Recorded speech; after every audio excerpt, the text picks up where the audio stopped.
because there has been such a different ballpark in the numbers. That's why gaming companies have totally dismissed ASR as a solution for this problem. But now when the technology has advanced, now we're starting to see the most innovative gaming companies actually building systems for monitoring voice chats in real time, and they're seeing massive impact on reduced toxicity there. And that's something that I'm expecting that's going to really be proliferated in the industry. And in 1 to 2 years' time, it will be as widely spread as text chat moderation is today.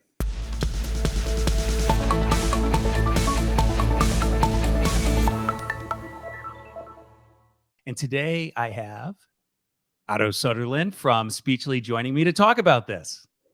Hey, Brett. Thanks for having me. Great to be here. Well, I'm really happy to have you. I think this is one of the most interesting applications of speech recognition that I've seen come along in a long time. And one of the things that we did is we collaborated to learn more about what consumers thought about voice chat in gaming, because, frankly, there's not a lot of information out there. We know that a lot of people use it, or we have the sense, but we want to put some data behind it. And so the first thing I want to do is share some data here. And that's what we're really going to talk about today. A lot of it is what the consumers are telling us about voice chat. And so we thought we would start with the fact that 68, almost 69% of gamers actually use voice chat. So this is higher than I think a lot of people believed. Yeah, absolutely. This was a big surprise looking at what the discussion around the industry goes. And what's very interesting here is that actually the regular use for voice chat is actually pretty high. So when you compare this to, for example, the text chat, there the regular use is significantly lower. So I think that this was very interesting. And what makes it even more interesting is the fact that if you consider that text chat is pretty ubiquitous in mobile, but voice chat is not yet, then imagine what the situation is in the domains where voice chat is widely used. It's regularly used, and it's used by significantly the majority of gamers. Yeah, I was really actually surprised at this, because I thought text chat would have been much higher in terms of use, particularly with that idea of mobile. So I thought that was definitely an interesting finding. Now, the next thing that I thought was interesting, we asked gamers about how much they like voice chat. And particularly, I like games more when using voice chat, and how much they agree with that statement. And look at this, 48%, almost half of people agree with that statement, that they do like games more. This is across all gamers. This isn't just about voice chat users. All gamers, they like it more. Yeah, this is fantastic, and this is what anecdotally I've been hearing a lot from the industry, but this is really quantifying it. People really love the ability to actually be social with their friends while playing games. So this is really cool. It's very widely used and enjoyed. Well, that's a great transition too. So the question always is like, okay, how are they using it then? And we think about games becoming these social experiences as opposed to just entertainment activities as they have in the past. And one of the things that I thought was really interesting is this point that about half of people are mostly using voice chat with friends.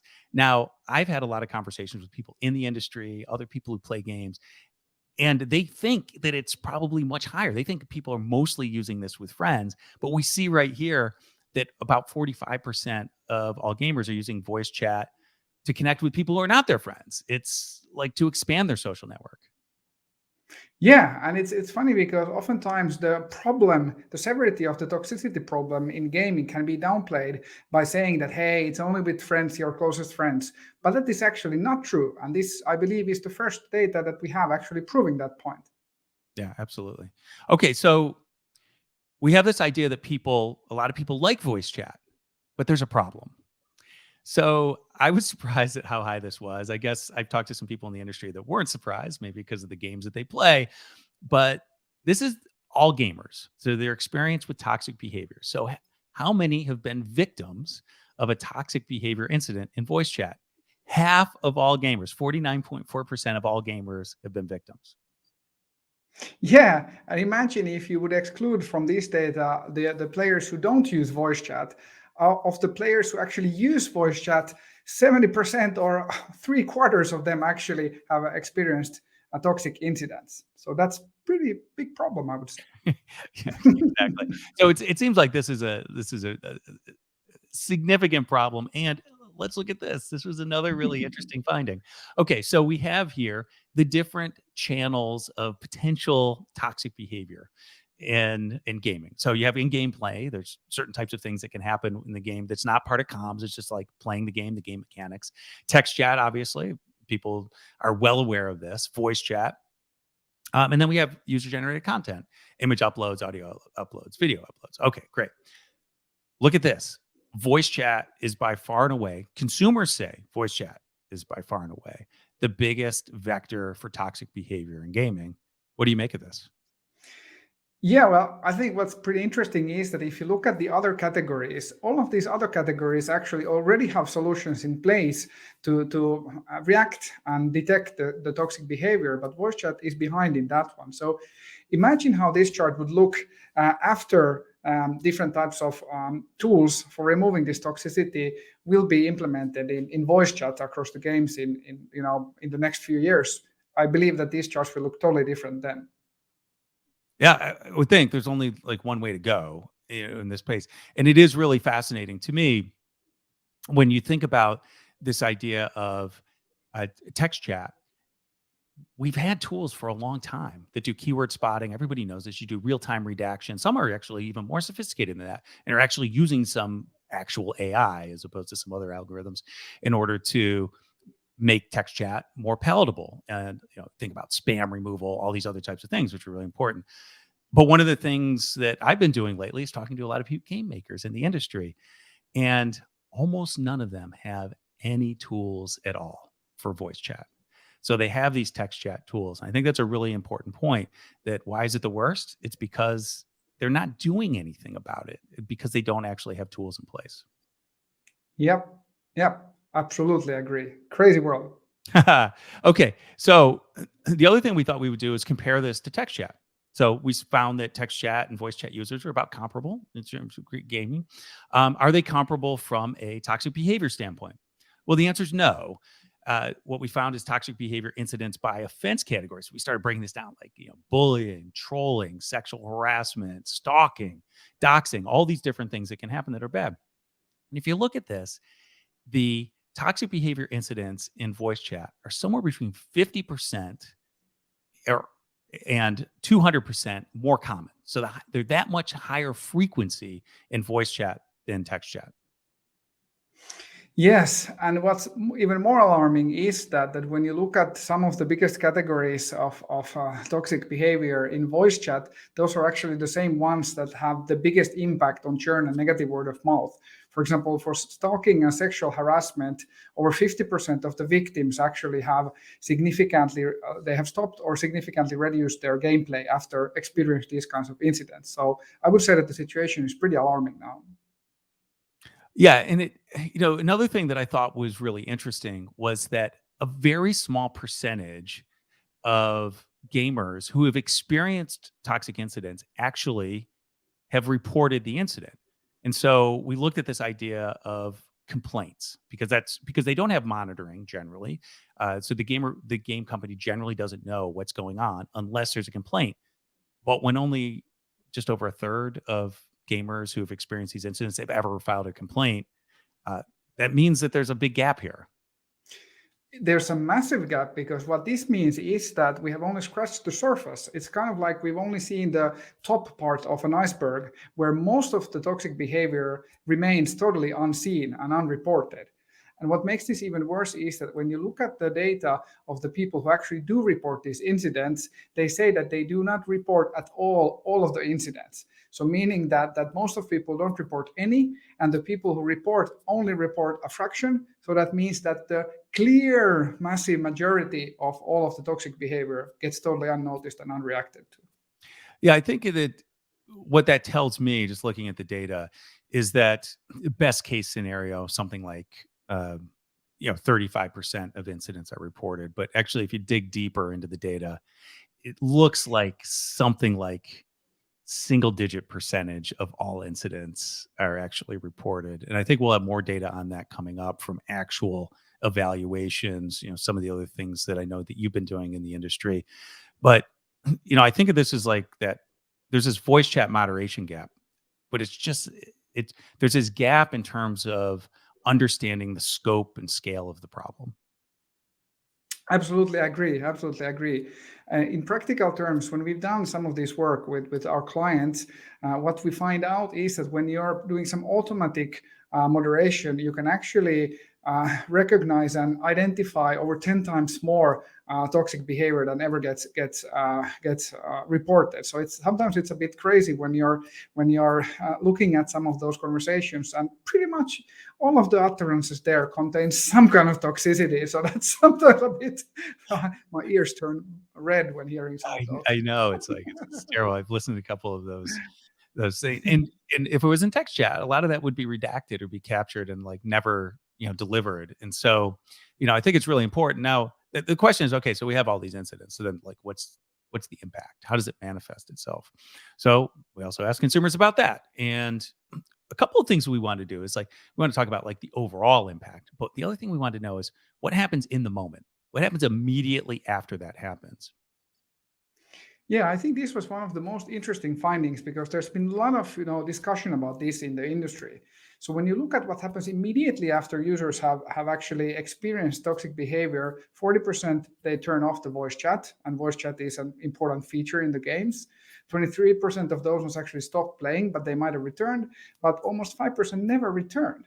So that means that 70% of people immediately had a reaction, and only 29 of them were able to shrug it off. Yeah, one of the things I was looking at too is like, so 40% turn off voice chat. So let's just look at that segment. We learned earlier that about half of gamers think games are more fun with voice chat. So okay, so you turn off voice chat. So you would expect that that gamer's experience might be diminished by the fact that they don't have voice chat on anymore. So not enjoying as much. But what about all the other people who are also playing with that? If it's a multiplayer game, for example, so they're also having a diminished experience because one of the players that was on voice chat's no longer on voice chat, and maybe they're also subject to this toxic behavior. So you just think about like these cascading effects. Yes, absolutely agree. Absolutely agree. It's definitely impacting the experience that gamers are getting from their games. It's you could even say that it's making social games non-social games. It's removing the social features and the whole benefits of those. So that's a shame. Yeah, absolutely. And so in addition to the short-term effects, there's long-term effects as well. Yeah, what was really interesting here, because there has been a lot of debate about this in the industry, is that 38% actually permanently decrease their usage. And this means massive implications to the financials of these gaming companies. Churned users, reduced game, especially in games where monetization is driven by usage. This is a really alarming number. Yeah, if you think about it, this is self-reporting by consumers. So if we think about the fact that almost 40% of these gamers are saying they permanently reduce use, and some percentage of those actually just stop playing the game altogether. Some of them just play it less frequently after this. But then we have essentially half of all gamers who are experiencing these types of things. So like you net out everything, about 20% of gamers are actually reducing their use overall on these titles. And some titles have much higher incidence. So it's not like half of people have experienced voice chat toxicity. Sometimes it's 70 or 80% have had that. And then we're looking at, maybe 40% of them actually reducing use afterwards, trying out other titles, not playing games, whatever it might be. And I think it's really interesting that we have this immediate reaction, but then we also have this long-term implication. Agree. So this is, I would call this a industry-wide problem, and it's one of the biggest problems that the industry is currently facing. Gamers are playing games more socially online together with other people, but this is really making it very bad for them. So this is something that the industry needs to act up. And the gamers, what we found was they want the industry to do something. I find that some of the people who are actually making games don't know or don't think it's that big of a problem. Some of them know it's a problem, but they're not really sure what to do. Uh, the game players actually have some ideas on this. And one of the things I thought was really astounding is that about 44%, they want a one-click complaint system that shares the audio recording from that voice chat that had the toxic behavior like immediately. So like this instant feedback. And one of the big game platforms actually does this. Like Sony implemented something very similar to this not too long ago. I'm really interested in this in particular because I read a lot about things like moderation and privacy in gaming and all these other types of things. And there's a sentiment of a lot of the people, particularly in the gaming industry, that think that, well, maybe we shouldn't record this because there's going to be privacy concerns. And then you look at something like this, and what the gamers say is like, no, actually, I want to have something like this. I'm less worried about you violating my privacy with something like this. And I mean, these aren't generally intimate conversations anyway. Let's face it, it's gaming. So, but the impact is so significant for them, and the toxicity, that they want something done. They want that way to provide instant feedback to the game platform and accompany that with some evidence of what actually happened. Yeah, and if you look at these numbers, you can see that 80% of gamers actually want something to be done for this problem. And out of those ones, over half actually want there to be some kind of recording, whether it's a recording linked to a complaint system or whether it's real-time voice chat moderation. I think that is pretty interesting. And the fact that 27% of the gamers actually would want to have a real-time voice chat monitoring, I think is pretty big. That means that gamers actually, they would rather want to be able to play their favorite game in peace with their friends without toxic behavior, and they're willing to pay for that by the fact that somebody might listen in to their casual conversations there. So I think that there's that the issue that has been talked about in the industry is not as big as it has been made to seem. Yeah, and we see like actions by some of the game makers over the last year, some of the really high profile ones that have basically said, you know what, we have to do something about this. And what we're finding is that those are not isolated incidents. I think what we found uh, in some of our analysis and some of the things that I know that you've been doing is that it touches all games, and some of the games you don't even think of. Like there's some that everybody knows. I won't name them here, but you can just look up on your favorite gaming website about like which ones are most toxic, and you say, "Oh, geez, we think it's just those first-person shooter multiplayer games and stuff like that." It's not. It's like a lot of different places. And one of the things that I thought was really interesting in talking to people in the industry, talking to you and the Speechly team about some things going, is there's actually several models that are being implemented, but almost all of them are one model. And so one of the things we were looking about is like, okay, so if you have voice chat moderation, what is it? Like, what do you have? How does that compare to other things? And we started to look at this idea of like time to action, like when an incident happens, like how quickly can you respond? And then the amount of data for investigation.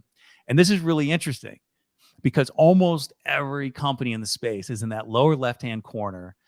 It's complaint-driven systems, and they actually have no evidence. The only thing they have to go on is what the victim said was something they can go on. And one of the other things that we know is that something like 2/3 of people in the space actually say they've had a false complaint levied against them.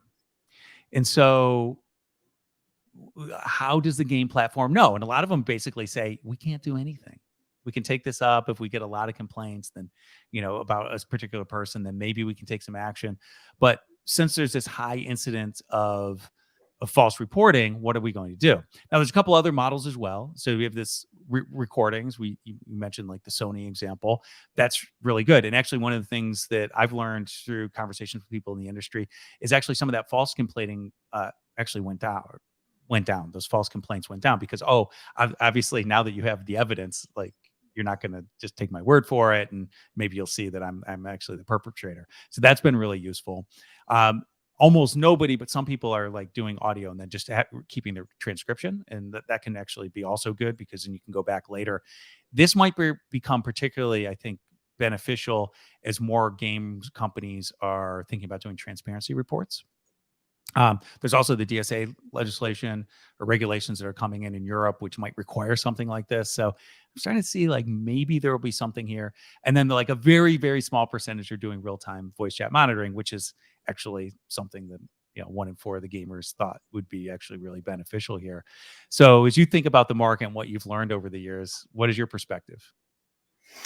Yeah, so one of the reasons why the gaming companies have been not investing in doing anything proactively has been the fact that the technology has not been there and it's been prohibitively expensive. Now, this has changed during the last couple of years. And as a matter of fact, we were actually pulled when we were in YC last year into this space because we actually had the technology that could solve the problem. As our technology, it can be deployed on premise, it can be deployed on device, it can provide a significantly better accuracy than the cloud-based systems, and it can also solve the problems very cost effectively, 75 to 95% more cost effectively than the cloud solution. So we were pretty much pulled into this space. And in the cost side, what made it so prohibitive was that when the cloud services, they charge you around $1 per hour. If you use that to process gamer voice chat, it's just insane. The unit economics just don't work. So you have to find another reason. And that's because there has been such a different ballpark in the numbers. That's why gaming companies have totally dismissed ASR as a solution for this problem. But now when the technology has advanced, now we're starting to see the most innovative gaming companies actually building systems for monitoring voice chats in real time, and they're seeing massive impact on reduced toxicity there. And that's something that I'm expecting that's going to really be proliferated in the industry. And in 1 to 2 years' time, it will be as widely spread as text chat moderation is today. Yeah, and I've seen some of the results that you have around gym class and some of your other customers. It is significant, and it's actually eye-opening when you look at how bad the situation is compared to what people think it is, because they just go to these complaint models. But then, like, how quickly it actually turns around if you just have some basic tools. And one of the things that I thought was really interesting, just knowing this space around the cloud models, is the cloud models are generalized models. And what you learn very quickly, and the people who are doing text chat moderation learned this a long time ago, is that you need some sort of custom model for a game, because every game has different terminology. It's not the terminology that we use in everyday conversation, which is what the generalized cloud models are for. It's specific to that game, and a lot of them are specific to the culture of that game. And so ultimately, you can only get high accuracy, really high accuracy, and understand the context of what's being said if you have a custom model. Yes, exactly. And in addition to being able to accurately transcribe everything that is being spoken, what's also very important in artificial intelligence, kind of automated systems, is the fact that in addition to accuracy, recall, what's really important is false positive rates. Because when you are building a system where the AI is the one who is actually flagging user bad behavior, so you were already mentioning before that there are these false accusations. So when a false accusation is done by a person, it's something. But when the false accusation is done by an AI, that's worse. So what's very important when building these custom models is that, of course, maximizing the domain accuracy of the gaming terminology, but also minimizing the false positive rates. And anybody who has been into machine learning know that solving these two things, there's an inherent trade-off, and that's something where you really need to build some sophisticated custom models. And that's also one of the reasons why we have been called to the rescue by many of these companies in this space. All right, so I think this is the voice chat moderation gap. People don't have tools, but there are tools now, and looks like they can be cost effective. And like we think about this average revenue per user, that's so important, ARPU, to the game makers. And like we talked about this issue of churn and people reduce play, those impact that. So these trade-offs have always been, so what's the cost to implement this? What's the impact if we don't implement it? And it seems like we're sort of hitting that sweet spot right now, where with some custom models, with deployments on-prem, that you can actually cost effectively address the problem, help your reputational issues, help your word of mouth, all those other types of things, and generally give a better game experience to the user, and then better economics for the game maker. Absolutely. The technology has changed dramatically even in the last year, and today the technology is ready. And that's also why many of the large gaming companies are currently experimenting with these technologies and building something. So there will be some very interesting launches coming up soon. So exciting times ahead. Absolutely. Okay, Otto, this has been great. Thanks so much. It was really fun to talk about what's going on in voice chat moderation, different use case than a lot of people have come across for automated speech recognition. How can people learn more about what Speechly is doing in the space?